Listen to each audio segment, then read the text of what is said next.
కథ పేరు సూరిపండు వెడ్స్ అనురాధ. ఒక సరదా స్టోరీ అండి ఇది. కథలోకి వెళ్తే, బంగారాన్ని పాలం మీగడలో కలిపి పోత పోసినట్లుగా ఉంటుంది అనుపమ. అందుకే పెళ్లి చూపుల్లో ఆమెను చూడగానే సూరిపండుకి తెగ నచ్చేసింది. ఆనందం పట్టలేకపోయాడు. చొక్కా విప్పి కోతిలా గంతులు వేయాలనుకున్నాడు. అతడు ముఖం చూసి వాళ్ళమ్మ కాసులమ్మ కళ్ళతోనే హెచ్చరించడంతో సూరిపండు తన్నుకొస్తున్న ఆనందాన్ని అణచిపెట్టుకున్నాడు. ఇరువైపులా పెద్దల సమక్షంలో ఆ సంబంధం ఖాయమైంది. ఇంటికొచ్చాక ఇల్లంతా బొంగరంలా తిరిగాడు సూరిపండు. గంతులు వేశాడు, వచ్చిరాని డాన్స్ చేశాడు. అమ్మ కాసులమ్మని వరహాలయ్యని ముద్దు పెట్టుకున్నాడు, తనకు అంత అందమైన అమ్మాయిని భార్యగా కుదిర్చినందుకు. సూరిపండు ముఖంలో కళాకాంతులుంటాయి కానీ రంగు నలుపు. అమ్మ, పెళ్ళికి 4 రోజులు టైం ఉంది కాబట్టి వారానికి ఓసారి నేను అనుపమను కలుస్తాను హుషారుగా అన్నాడు. నీ ఆత్రంతో ఈ వచ్చిన సంబంధం చెడగొట్టకు, కాస్త తగ్గు. అమ్మాయిలతో ఎలా ప్రవర్తించాలో నీకు అంతగా తెలియదు. నీ దూకుడు తగ్గించు. పెళ్ళయ్యే వరకు ఆ అమ్మాయిని కలిసే ప్రయత్నం చేశావంటే నీ కాళ్ళు విరగ్గొడతాను అంటూ కొడుకు వైపు గంభీరంగా చూసింది కాసులమ్మ. వరహాలయ్యది బంగారం వ్యాపారం.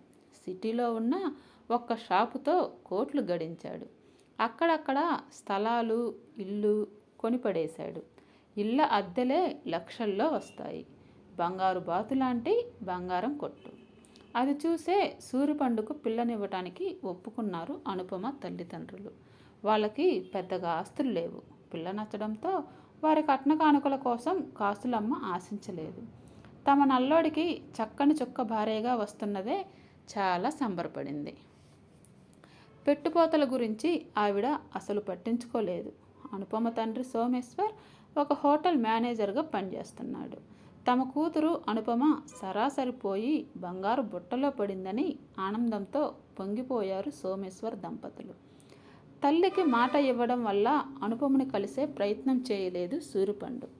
కనీసం ఫోన్ చేసి మాట్లాడలేదు. ఎప్పుడెప్పుడు తన పెళ్ళవుతుందా అని ఆత్రంతో బంగారు కలలు కన్నాడు. అంగరంగ వైభవంగా సూరిపండు పెళ్ళి అయిపోయింది. పెళ్లి ఖర్చులన్నీ వరహాలయ్యే పెట్టుకున్నాడు. అనుపమ అదృష్టం గురించి అందరూ చెప్పుకున్నారు.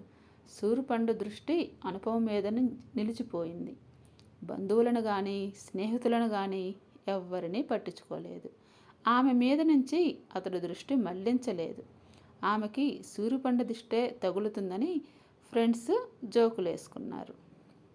అతడు చూపులను గమనించి అనుపమ పాల గ్లాసుతో శోభనం గదిలోకి అడుగుపెట్టింది. మెల్లగా తలెత్తి చూసింది. సూరిపండు కనిపించలేదు. చిన్నగా నవ్వుకుంటూ అందంగా అలంకరించి ఉన్న శోభనపు మంచాన్ని సమీపించింది ఆమె. భర్త అక్కడ కూడా లేడు. ఆశ్చర్యపోతూ వెనుతిరిగి చూసింది. చిన్న చప్పుడు వినిపించింది. ఎదురుగా చేతులు చాచి నిలబడి ఉన్నాడు భర్త. అతడి శరీరం మీద నూలు పోగు లేదు. రారమ్మని ఆహ్వానిస్తూ చూశాడు. పాల గ్లాసు భల్లుమంది. అనుపమ కెవ్వుమంది. వెంటనే స్పృహ తప్పి పడిపోయింది. తలుపుల మీద దబదబా బాదారెవరో. సూరిపండు ఆశ్చర్యపోతూ లుంగీ చుట్టుకొని తలుపు తీశాడు. ఆడవాళ్ళు బిలబిలమంటూ లోపలికి వచ్చారు. కింద పడి ఉన్న అనుపమను చూసి ఓ పెద్దావిడ అడిగింది, ఏం చేశావయ్యా? అదే నాకు అర్థం కాలేదు అన్నాడు సూరిపండు పజిల్గా చూస్తూ. అనుపమకు స్పృహ తెప్పించే పనిలో పడ్డారు కొందరు ఆడవాళ్ళు. జరిగిన సంఘటన గురించి వరహాలయ్య సోమేశ్వర్ చర్చించుకున్నారు. పెద్దలతో కలిసి మంతనాలు సాగించారు. చివరాఖరుకి సూరిపండుని డాక్టర్ కైలాసం దగ్గరికి పంపించాలని నిర్ణయం తీసుకున్నారు. ఇలాంటి కేసులెన్నో పరీక్షించి వారి జీవితాల్లో వెలుగులు నింపిన వైద్య శిఖామణి డాక్టర్ కైలాసం. సూరిపండుని ఎదురుగా నిలబెట్టి పైనుంచి పాదాల వరకు చూశాడు డాక్టర్ కైలాసం. తర్వాత సూరిపండు అటూ ఇటూ క్యాట్వాక్ చేసి డాక్టర్ ఎదురుగా కూర్చున్నాడు. సరదాగా జోకులేస్తూ అతడితో కాసేపు ఫ్రెండ్లీగా మాట్లాడాడు కైలాసం. సూరిపండుకి ఆయన మీద మంచి అభిప్రాయం కలిగింది. చూడమ్మా సూరిపండు, అప్పుడే కొత్తగా పెళ్లిపీటల మీద పరిచయమైన అమ్మాయితో శోభనం గదిలో అలా ప్రవర్తించకూడదు. రోడ్డు మీద వెళుతున్నప్పుడు మన ముందు ఓ లారీ వెళుతుంటుంది. దాని వెనుక నిదానమే ప్రధానం అని రాసి ఉంటుంది. అది చూసి మన వెహికల్ స్లో చేస్తాం.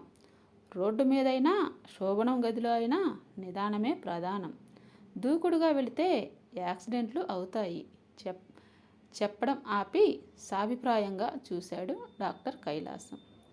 ఉత్తమ విద్యార్థిలో చేతులు కట్టుకున్న సూరిపండు మౌనంగా తల ఊపాడు. నువ్వు చాలా బుద్ధిమంతుడివి, 100% మగాడివి, అందులో సందేహం లేదు. అయితే శోభనం గదిలో నూతన వధువుని డీల్ చేసే విధానం అది కాదు. మళ్ళీ తల ఊపాడు సూరిపండు. కైలాసం కొనసాగించాడు. సహజంగా నీకు ఆత్రం ఉంటుంది, ఆ పిల్లకి టెన్షన్ ఉంటుంది. అది పోగొట్టాలంటే ఏం చేయాలి? మంచి మంచి కబుర్లు చెప్పాలి, మెల్లగా ఆమెను మాటల్లో పెట్టాలి. ఒకరికొకరు పరిచయం అవుతారు, ఒకరి అభిప్రాయాలు ఒకరు చెప్పుకోవాలి. ఆ కాలక్షేపంలో ఆమెకు టెన్షన్ తగ్గుతుంది, నిర్భయంగా నీతో మాట్లాడుతుంది. అంతవరకు ఓపిక పట్టాలి. ఆ తర్వాత సమయం సందర్భం చూసుకొని ప్రవర్తిస్తే ఆమె నీకు సహకరిస్తుంది, తన తనువుని ప్రేమగా నీకు అర్పిస్తుంది. అంతేగాని గుడ్డెత్తి చేలో పడ్డట్టు ప్రవర్తించకూడదు. అర్థమైందా అంటూ సూటిగా చూశాడు. అర్థమైంది డాక్టర్, సిగ్గుపడుతూ తలూపాడు సూరిపండు. నా సలహా ఏమిటంటే 2 రోజులు ఆమెను ముట్టుకోకు.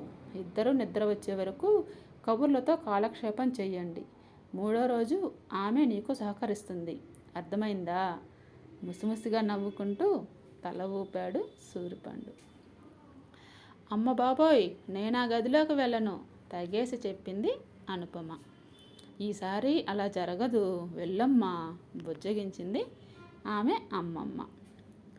సమస్యే లేదు, నేను వెళ్ళను. బంగారం లాంటి సంబంధం, నీ ఒంటి నిండా బంగారు నగలు దిగేస్తుంది మీ అత్తగారు. నాకు అవసరం లేదు. బంగారు పూలతో పూజించినా దొరకని అదృష్టం. నా మాట విని వెళ్ళమ్మా. జవాబు చెప్పకుండా తల అడ్డంగా ఊపింది అనుపమ. నీకు భయం లేదు, మేమంతా గుమ్మం బయట ఉంటాం. నీకేమాత్రం తేడా అనిపించినా తలుపు కొట్టు, కేక వెయ్యి, తలుపులు బద్దలు కొట్టి లోపలికి వస్తాం. ఈ ఒక్కసారికి నా మాట తీసేయకు అంటూ మంచి మాటలు చెబుతూ చివరాఖరికి ఆమెను ఒప్పించి అనుపమని శోభనం గదిలోకి పంపించింది వాళ్ళ అమ్మమ్మ. డాక్టర్ కైలాసం చెప్పిన సలహాని యథాతథంగా పాటించాడు సూరిపండు. 3వ రోజు విజయవంతంగా అతడికి అనుపమకి శోభనం జరిగి ఇంకా మంచం దిగకుండా పడుకొని ఉన్నాడు సూరిపండు.